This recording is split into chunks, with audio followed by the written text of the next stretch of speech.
Good morning. Good morning. Walk with a doc team.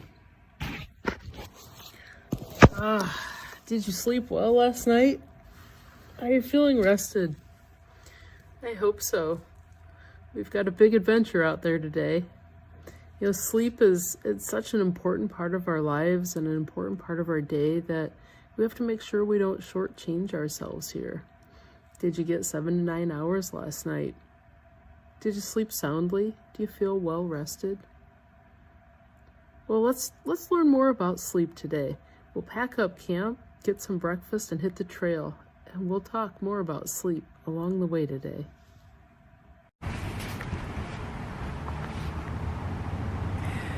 Hey team, it looks like we're about ready to get going. So I thought we'd take a few minutes to talk about sleep before we hit the trail. And then we can talk more individually along the way. So along this journey, whether it's the path to Mount Kilimanjaro or through our regular day, we accept that there are some basics that we need to function, right? You know these: food, water, breathing. We forget that sleep is a necessity too. We don't always consider this as we dip into those hours to do other activities. But sleep is so important, it's actually conserved throughout the animal kingdom. Everybody from the mouse to the elephant sleeps. We also know that about 1 in 4 people may experience difficulty with sleep at some point in their lives. We spend about 1/3 of our lives sleeping, which indicates how important it is to our well-being. And unfortunately in the US, we're sleeping about 1.5 hours to 2 hours less than our relatives did just 100 years ago. We're losing out on a whole cycle of sleep every night. Much of this change is related to the invention of artificial light, but there's other factors involved too. And although we can have differing sleep needs throughout our lifespan, we've seen dramatic changes since just 1970, with all age groups experiencing shorter sleep periods. Currently, adults average about 6.8 hours a night, and about 20% of adults sleep less than 6 hours a night. So, why is sleep even necessary? We really need this for helping our heart, our metabolism, our memory, our mood. It's very important for our physical and mental well-being. There are repairs that are going on during the night, and missing out on these can lead to, medical conditions, high blood pressure, heart attacks, type 2 diabetes, obesity. Even some cancers are related to loss of sleep. Prostate, breast, endometrial, colorectal cancer, and acute myeloid leukemia have some associations. We may have difficulty with things like impairments in our learning, increased emotional distress. So there are both physical and emotional, mental effects that can come from our poor sleep. Now, of particular concern, too, are the number of people driving drowsy or working drowsy. The consequences of this could be compatible to driving under the influence, similar outcomes. A sleepy brain's also a hungry brain. If you're raiding the refrigerator at night, you're not looking for broccoli. You're probably looking at that leftover dessert. Your sleepy brain is craving sugar and fat, and it wants it right now. Sleep can also be shortchanged for many reasons. There's physical, medical, behavioral causes, but the impacts of the lack of sleep or poor sleep are similar. So I want to take a moment to point out something that we call red flags. These are symptoms that concern us that might be related to your sleep. And if these sound like you, I recommend that you see your doctor to discuss them. You might need some further evaluation. Red flags can be signs that your quality or quantity of sleep are not adequate due to some underlying issues.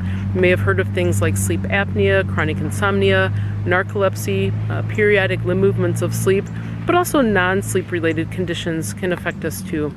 Those red flags include things like stopping breathing while you're sleeping, gasping or loud snoring, or falling asleep inappropriately while reading in the afternoon, as a passenger in a car, dozing off at the red lights or stoplights, sleeping on airplanes that aren't a red eye. So we often think that we're able to adapt to less sleep too, but in reality there are very few individuals who actually can require less than that 7 to 9 hours.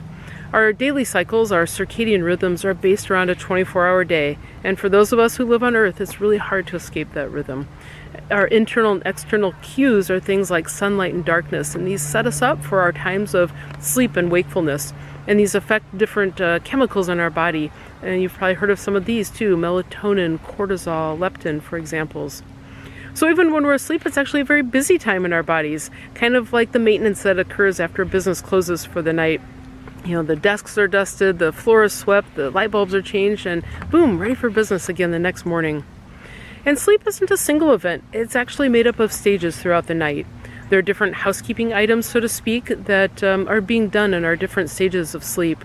We need that average of about 8 hours to allow us to experience all of the necessary stages and repeat them to get our physical and emotional and mental repairs and balancing done. These things like the cellular repairs, the DNA repairs, the mental work, the sorting and filing of memories, the connecting of dots are occurring at different stages. So it really is important that we get them all in. And as important as it is for us to get sleep for how we function during the day, it's equally important how we live during the day to set us up for sleep at night.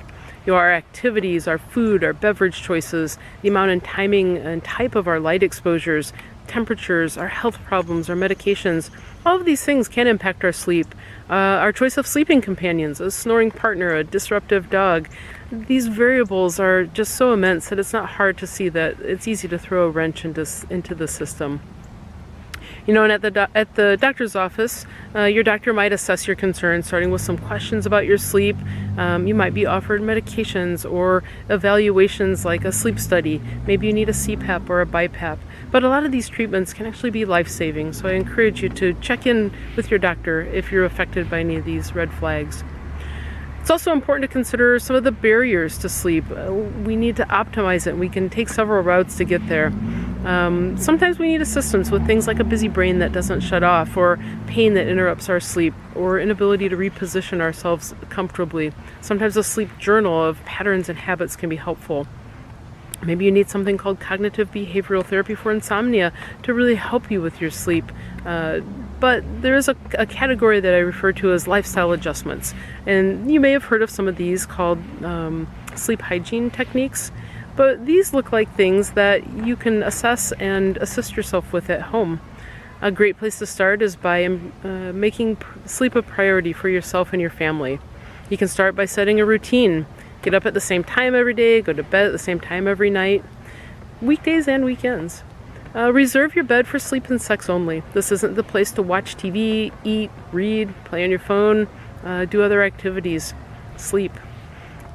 Watch your caffeine, alcohol, and nicotine use. Each of these can disrupt our sleep. Caffeine cut off by early afternoon for most people, and try to avoid alcohol or nicotine if you use those in the hours leading up to bedtime. Avoid screen time and dim the lights around you about an hour before bed.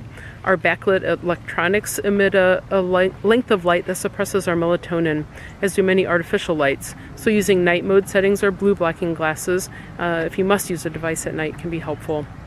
Create a supportive, comfortable environment. Get your comfy jammies and nice, comfy sheets, pillows that you enjoy. We spend a third of our life there. You might as well enjoy it. You might want to sleep with your phone in a different room too, to minimize some of the disruptions or the temptations to play on it. Make sure it's dark and quiet, using adaptive equipment if you need it, such as room darkening shades, eye covers, earplugs, maybe a white noise generator. Even small amounts of light can disrupt us. So if you do need lights, such as a nightlight to get to the bathroom, choose an amber colored light that has a reduced blue light spectrum. Minimize disruptions, and this unfortunately might mean that your pets need to sleep somewhere else. TVs are also disruptive, and we shouldn't have them in our bedrooms. Watch the temperature. A little cooler is better, maybe 60 to 66 degrees. And it's good to create a buffer zone between your day and night. Set yourself up for sleep. You got lots of choices here. Dim the lights, take a warm shower or bath, play some soft music, have some chamomile tea. Maybe set aside some quiet time for things like prayer, meditation, gentle yoga, or journaling. Calming scents such as lavender and cedarwood can be helpful for some. And physical activity during the day is really important. It promotes the production of certain chemicals in the body that contribute to a deeper sleep. But do be cautious. Intense exercise too close to bedtime may have the opposite effect. If you're lying in bed and not sleeping, get up and do a quiet, low-light activity, and then go to bed when you're tired. If you do take naps, try to keep them short and avoid napping too close to bedtime. Find effective ways to manage your stress. Yeah, a whole nother talk, right? And one last tip is to seek out that bright morning light. It really helps to set our internal chemistry up for sleeping better at night. So I encourage you to make sleep a priority. Get those essential 7 to 9 hours of sleep a night. See your doctor if some of those red flags apply to you. And remember that lifestyle adjustments can have profound effects on the quality and quantity of your sleep. Adequate sleep can have an equally profound effect upon your day and your health. So I hope that all that information didn't put you to sleep. It looks like we're ready to go. So while you're eating healthy, moving more, staying connected, make sure you include sleep in that healthy checklist. Enjoy the rest of your adventure today.